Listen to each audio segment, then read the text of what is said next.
नमस्कार, आप देख रहे हैं राष्ट्रीय युवा शंखनाद न्यूज चैनल। आइए रुक करते हैं आज की ताजा खबरों का।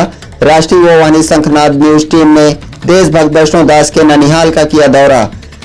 खागा आज देशभक्त वैष्णो दास शिव सेवक शिवकरण की जो चर्चा आज पूरे देश में चल रही है, आज मीडिया टीम के द्वारा देशभक्त वैष्णो दास शिव सेवक शिवकरण के ननिहाल चकबबुल्लापुर गाँव का दौरा किया गया, जहां शिवकरण का 3 वर्ष की आयु से ही पालन पोषण नानी के द्वारा हुआ और ननिहाल चकबबुल्लापुर से पढ़ने हरदो राजा राम इंटर कॉलेज जाया करते थे और जो इनकी भावनाओं को समझने वाले अध्यापक थे वो शिवकरण शर्मा थे।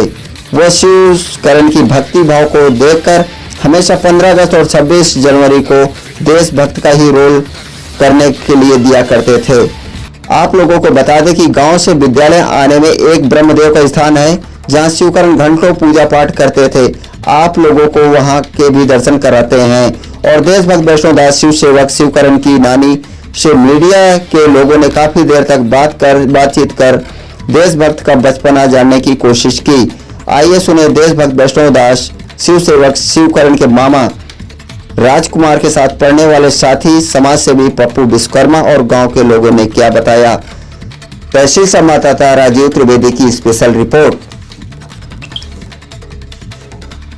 कमला देवी जो शिवकरण जो है इतने समय वैष्णो धाम पैदल गए हुए हैं, उनको जानते हैं आप? वो कौन है आपके? अच्छा अच्छा, तो आप ही उसको सह पाले? कितना बड़ा रहा है? कै साल के रहे होंगे? 2-2.5 साल के रहे। अच्छा अच्छा, यही आपने सह पाला? हाँ। क्या उनकी दिनचर्या थी? उनका बचपने से क्या रुझान था? कैसे सेया पाला और क्या उनका रुझान था बचपने से? बचपने से का है, जैसे वही खेल में रहे हैं ऐसे खाए खेले। हाँ हाँ। और भक्ति में लव लगाए। तो ये कभी शिवकरण वैष्णो दास का मामा बोल।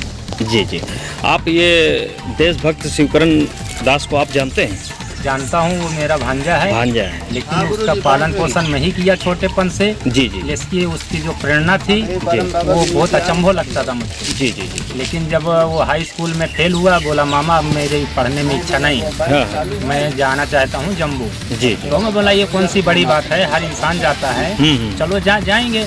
लेकिन बोला मामा मैं ऐसे नहीं जाऊंगा, मैं जाऊंगा तो पैदल जाऊंगा। अच्छा, लेकिन ये बात सुनकर बड़ा अचंभव लगा मुझको। लेकिन वो लाख समझाने पर समझा नहीं, किया वही जो उसके दिल में था। अच्छा अच्छा। लेकिन जब वो गया, उसकी स्थिति देखकर मेरे दिल में बहुत नम्रता पैदा हुई। मैंने कहा कि अगर माता जी जैसे आप बुला रही हैं वैसे भेजेंगी तो ये जैसे परी पैकेट में अपने घर से दिया है वैसे मैं आपके स्थान से घर तक ले जाऊंगा। जी जी। फिर आने पर मुझको खुशी हुई। मैंने जो भी इस गरीबी की स्थिति में जो भी था मेरे पास, जी, जी। वो सेवा मैंने की। बड़ी परिक्रमा दिया और उसका जो ये था शुरू से ही देश के लिए, हर ये बात के लिए जो वो यही सोचता था कि मामा हम एक इंसान हैं, लेकिन जो सरहद पर जवान लोग होते हैं उनकी गोली लग जाती हैं, जब उनकी लाशें घर पर आती हैं तो उनके माता या पिता के दिल में कितना दर्द होता होगा। जी। हमारे लिए वो जीते हैं, हमारे लिए मरते हैं, हम एक इंसान उनके लिए क्या कुछ नहीं कर सकते? तो ये मेरी प्रेरणा है। यह शरीर में देशभक्ति के लिए, जवानों के लिए मिट भी गया तो कोई मुझको गम नहीं। जी, ये उनकी सोच। ये और वहाँ से जब आते थे त्रिलोचनपुर से, तब भी यहाँ जयकारा होता था, यहाँ आते थे जी पढ़ने के बाद। जी। और सुबह उठ के भी जाते थे, यहाँ आते थे जल लेकर करते थे, हाँ पूजा पाठ करते थे अपना। जी जी। और यहाँ से अलौकी माता भी जाते थे, काली माता भी जाते थे। जी जी। उनके अंदर बचपन से ही बहुत अच्छी भक्ति भावना रही है भगवान के प्रति। अगर फोटो भी बहुत थोड़ी सी श्रद्धा पा रही। जाते थे तो उसको भी रखते थे, काट के, मतलब कैंची से काट के अपनी किताब में रखा करते। आप साथ में पढ़े हैं, देशभक्त वैष्णो दास शिवकरण जी हैं। आज वो देश के जवानों के लिए पैदल यात्रा कर रहे हैं, आप क्या कहेंगे? ये बहुत ही सौभाग्य की बात है जो अपने आप को देश के लिए, नौजवानों के लिए समर्पित किए हुए हैं। जी। आज उन्हीं के ये मूल निवास पे, जहाँ पे सह पाले गए हैं, बचपना इनका गुजरा है, जी जी। उसी धरती पे हम लोग आए हैं। उनके नानी से मुलाकात हुई, उनके मामा जी से मुलाकात हुई। सभी लोग बता रहे हैं कि बचपन से ही इनका